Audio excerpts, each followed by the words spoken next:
Hello বন্ধুরা, কেমন আছো তোমরা সবাই? আশা করছি ভালো আছো। আর আমি এসে আমার নতুন আরেকটি ব্লগে তোমাদের সবাইকে স্বাগত। আর কাল রাতে ঘুমাতে ঘুমাতে অনেকটাই দেরি হয়ে গেছে, প্রায় 12:30টার মতো বেজে গেছিলো। তাই ভেবেছি আজকে একটু দেরি করে ঘুম থেকে উঠবো সকালে। আর সেটা কিন্তু হয়ে ওঠেনি, কারণ আমাদের এই যে পিছনে যে মাঠটা আছে, মানে আমার মালিকের যে জমিটা, তারা কিন্তু ওই চাষ দিচ্ছে, এখানটায় কিন্তু ধান লাগাবে। আর এখন চাষ দিয়ে রাখলে না, বৃষ্টি হলে জমিটা ভরে যাবে। আর এখানটা তো কদিনের মধ্যেই বৃষ্টি হবে, যা মেঘলা মেঘলা, এই মেঘলা মেঘলা ওয়েদারে কিন্তু বৃষ্টিটা হওয়ার চান্সটা বেশি। আর কিন্তু কদিন ধরে বৃষ্টিটাও একটু টুকটাক পড়ছে। আর এখানে আমি সকালে রান্না করেছি কলা ভাজা, টক শাক আর পাট শাক, আর এখানে ডাটা দিয়ে আলু দিয়ে একটু সর্ষে বাটা দিয়ে চচ্চড়ি করেছি। এটা কিন্তু খেতে দুর্দান্ত স্বাদ লাগে। মানে আমি এখনও বিয়ের পরে খাইনি, মানে এই বাড়িতে আমি এখনও দেখিনি এই আলু ডাটা দিয়ে সর্ষে বাটা দিয়ে রান্না করতে। আমাদের বাড়িতে এটা রান্না করে, সেইভাবেই আমি রান্না করেছি। আর তোমাদেরকে তো দেখালাম আমি আগের ভিডিওতে যে জাম কিনে নিয়ে এসেছিলাম, কিন্তু জামটা না অনেকগুলোই নষ্ট হয়ে গেছে।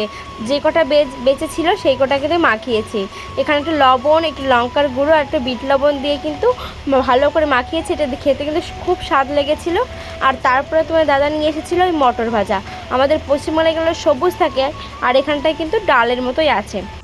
আর তারপরে কিন্তু কোনো ভিডিওই করা হয়নি, মানে প্রচুর বৃষ্টি চলে এসেছিলো ওই চাষ দেওয়া হতে না হতেই। আর তারপরে অবস্থাটা দেখো বন্ধুরা, যে পুরোটা জলে ভর্তি হয়ে গেছে। আর আমাদের অনেক কিছু করা ছিল না, মানে নতুন টিন লাগিয়েছি ঘরে, তোমরা তো জানোই, সেইগুলো ঠিকঠাক করাতে হচ্ছিলো। সেই জন্য কিন্তু তোমাদেরকে সবটা শেয়ার করতে পারিনি। আর তোমরা তো জানো এখানে একটুখানি হাওয়া হলেই ঝড় চলে আসে, কিন্তু আজকে দেখছি কোনো ঝড় কিছুই না, প্রচুর বৃষ্টি পড়ছে। তো দাদা বলছে এখানটায় নাকি বৃষ্টি হলে নাকি 3-4 দিন এরকম থাকে।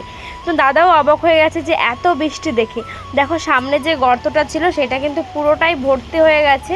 আর পিছনে এখন দেখছি যে ট্রাক্টরের আওয়াজ। তারপরে দেখছি যে এখানটায় যে চাষ করেছিল সেখানে তো জলে জমে গেছে, সেজন্য কিন্তু ধান লাগানোর জন্য আর একবার চাষ করবে। তার নাকি মাটিটা সমান হয়ে যাবে, তাহলে ধান লাগাতে ভালো হবে। চলো তাহলে দেখি একটু কী করে করে। আর দেখতে এত ভালো লাগছে যে মাটির একটা গন্ধ উঠছে, আর এত বৃষ্টি, তার মধ্যে কিন্তু এরকম ট্রাক্টর যাচ্ছে, কি ভালোই না লাগছে দেখতে। আর তারপরে দেখো বন্ধুরা, ট্রাক্টর কিন্তু চলে গেছে, আর বৃষ্টিও কিন্তু তাও কমেনি, বৃষ্টি আরও বেড়ে গেছে। তোমরা তো জল দেখে বুঝতে পারছো যে কত জোরে বৃষ্টি হচ্ছে।